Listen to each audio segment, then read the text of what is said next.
In this course, Backgrounds and Shadows, we have a lot of things that we're going to cover, and the content's really rich. It's suggested for intermediate and advanced artists, but if you're a beginner and you're willing to give it a try, you're going to learn a lot too. To give you an idea of what the curriculum looks like, here's a peek inside the course. And as you work your way through, I help guide you every step of the way. And since this is interactive, you can always ask questions and upload your final paintings as we go along. We'll start by looking at a camera or smartphone, and I'll give you an idea of how to gather background material.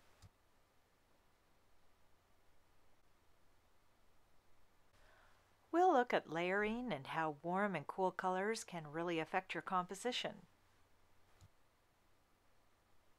I'll also show you how to work with some photographic applications and try to keep things really simple so you can change the background to have different ideas. You'll be getting PDF downloads, worksheets, and even line sketches. Then I'll show you how to take all those techniques that you just learned and apply them into the background and work with shadows. Our two primary compositions are going to be the apple blossom and quince, and I think you're really going to enjoy them, so I do hope you join me, and I look forward to painting with you.